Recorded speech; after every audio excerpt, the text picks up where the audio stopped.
Bonjour, c'est Ursule. Bienvenue à Vie et Miséricorde. On est le 31 janvier 2026. Je viens parler de ôter les intermédiaires. Amen. Que notre Dieu soit béni. J'étais un peu en retrait pendant quelques jours et je reviens, n'est-ce pas, rempli de la force du Seigneur pour pouvoir faire ce que j'ai toujours fait. Alors, ôter les intermédiaires. Apocalypse 2, le verset 1 à 7. À l'ange de l'église qui a fait à Éphèse, ainsi parle celui qui tient les 7 étoiles dans sa droite, qui marche au milieu des 7 chandeliers d'or. Je sais tes œuvres, ton labeur et ta persévérance, et que tu ne peux tolérer les méchants. Tu as, tu as mis à l'épreuve ceux qui se disent apôtres et qui ne le sont pas, et tu les as trouvés menteurs.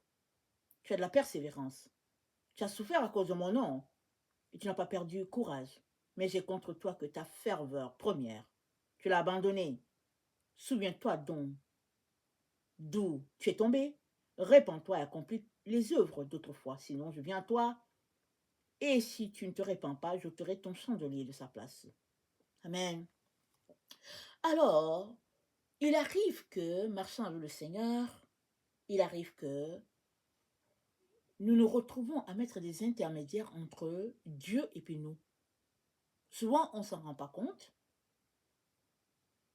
On est tout simplement dans un état d'ignorance par rapport à ça. Souvent, on est tout simplement désintéressé de l'œuvre de Dieu. Souvent, on est tout simplement dans l'illusion. Souvent aussi, ce qui domine en nous, c'est les plaisirs de ce monde. Si bien qu'on aime le Seigneur, mais on aime aussi les choses de ce monde. Alors, il nous faut faire un choix, il nous faut décider. Et très souvent, c'est difficile à décider. Pourquoi?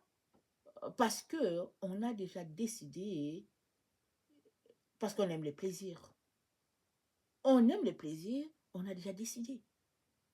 La seule manière pour nous d'ôter les intermédiaires entre le Seigneur Jésus-Christ et nous, ce serait, n'est-ce pas, de décider de marcher uniquement avec Jésus-Christ sans autre chose. Et ça, Jésus-Christ ne peut pas le faire pour nous. C'est à nous-mêmes de décider de le faire. C'est pourquoi il a dit, si quelqu'un veut venir à moi, qu'il renonce à lui-même. Ça, c'est un élément très important dans notre marche avec le Seigneur. Renoncer à soi. Renoncer à soi, c'est ôter les intermédiaires entre Jésus-Christ et toi. Et souvent, les intermédiaires sont là parce que ce sont des outils de travail. Comme on se sert beaucoup de la technologie, n'est-ce pas, ces derniers temps pour avancer l'œuvre de Dieu. On a besoin d'Internet, on a besoin d'aller faire des recherches. Alors, on passe par l'électronique, c'est très rapide, et puis voilà, c'est facile. Mais ces derniers temps, le Seigneur m'a tout simplement amené à mettre de côté un peu cette facilité-là que nous avons sur cette terre et de retourner à l'ancienne manière de faire les choses. De faire sortir les dictionnaires, les bouquins et puis prendre le temps avec le Seigneur au lieu d'aller juste utiliser la voie de la facilité. Et prenant ce temps-là pour retourner à l'ancienne manière de faire les choses, cela m'a montré que, mine de rien, il y avait un intermédiaire puissant entre Jésus-Christ et moi. Et cet intermédiaire, c'était la technologie. La facilité de la technologie faisait que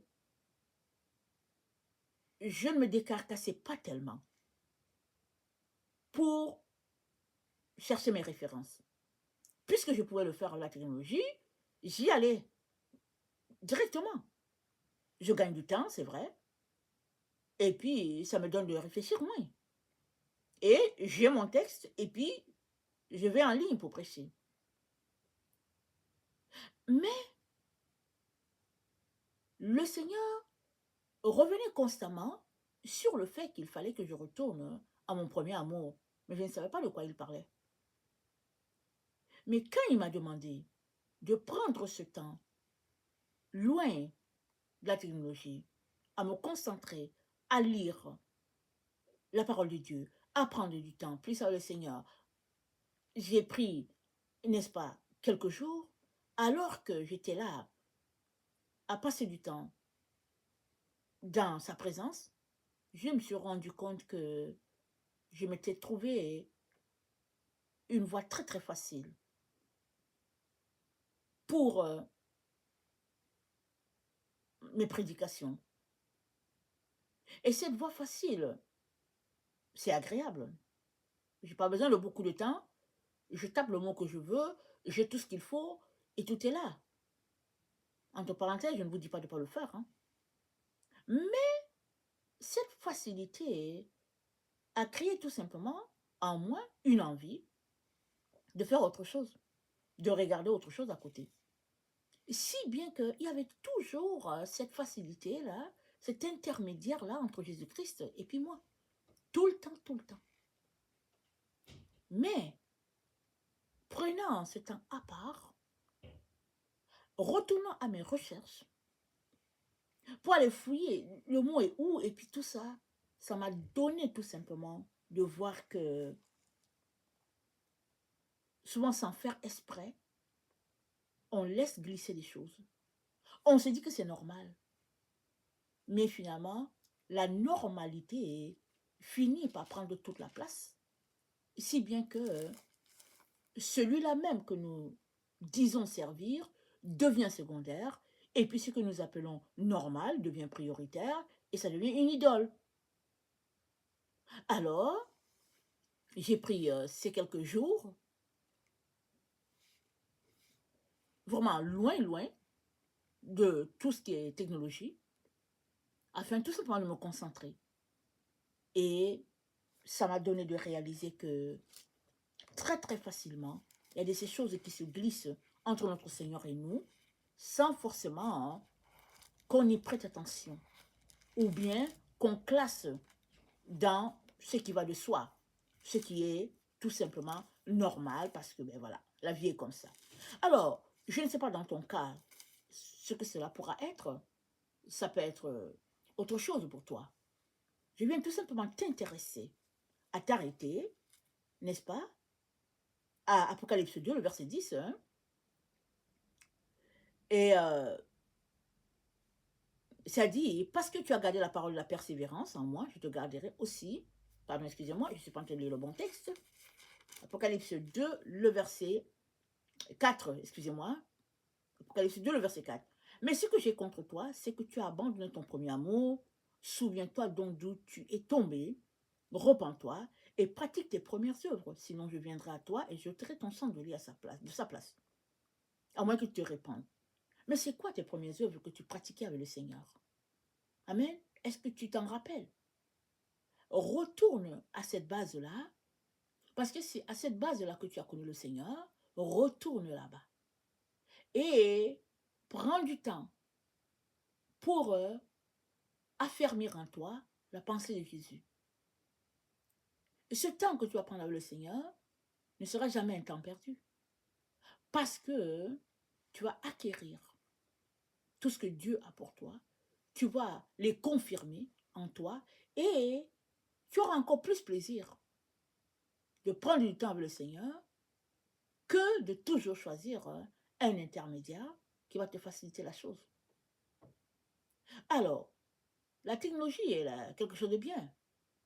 Elle nous facilite la vie. Mais jusqu'où la vie pour nous sera facile au détriment de notre marche avec le Seigneur? Jusqu'où? Il est donc très important, mes chers frères et chères sœurs, que nous puissions décider de couper tout ce qui doit être coupé. Allons-y, décidons de le faire. Souvent, c'est très cher à notre cœur, c'est compliqué, mais ça vaut la peine. Amen. Ça vaut la peine de laisser toutes ces choses-là qui distraient. Et dans Philippiens, dans Philippiens 2, au verset 20, voilà ce qu'il dit. C'est dit, car je n'ai personne ici qui partage mes sentiments pour prendre sincèrement à cœur votre situation. Tous en effet cherchent leurs propres intérêts et non ceux de Jésus-Christ. Très souvent, quand on cherche l'intérêt de Jésus, alors on est prêt à aller enlever toutes les choses sur notre chemin.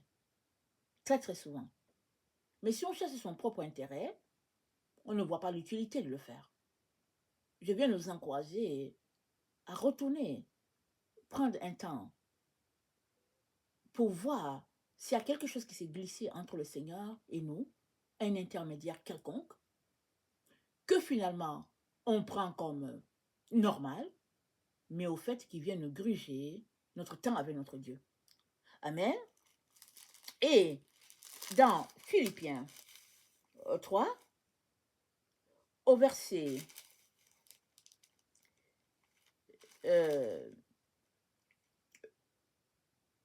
10, c'est dit, connaître Christ et la puissance de sa résurrection et la communion de ses souffrances en devenant conforme à lui dans la mort et dans la souffrance. Devenir conforme à Jésus-Christ dans sa souffrance, dans sa mort. Et ça prend que on puisse mourir en soi dans toutes ces choses-là qu'on aime. Alors, c'est pas juste une situation pour quelques-uns, des enfants de Dieu, mais c'est pour nous tous. Souvent, on ne s'arrête pas forcément. On se dit, bon, on se dit, ben, bon, il n'y a rien là. Ou bien on se dit, ben, c'est le travail, il faut le faire. Mais si nous nous arrêtons,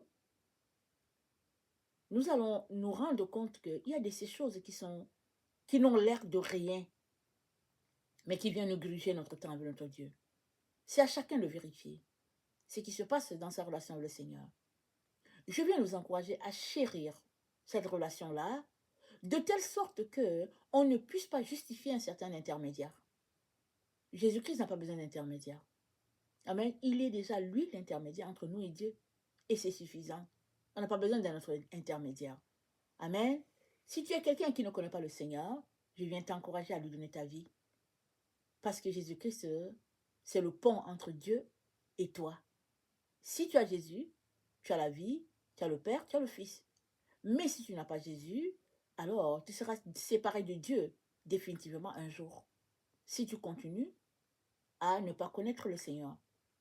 Je viens donc t'encourager à ouvrir ta bouche, à lui donner ta vie, à inviter le Saint-Esprit à venir aussi faire sa demeure en toi, afin de te conduire dans toute la vérité et que tu puisses marcher dans tout ce que Dieu a pour toi. Amen. Le Seigneur est bon, le Seigneur est fidèle, et lui pourra te conduire, n'est-ce pas, à ta destination, mais surtout, il est bon et fidèle pour te pointer toutes ces choses-là qui viennent gruger ton temps, qui viennent gruger ton intimité avec le Seigneur, il va te les pointer. Même s'il s'agit d'un amour excessif que tu as envers une chose ou bien envers une personne plus que Jésus, Jésus-Christ va t'aider.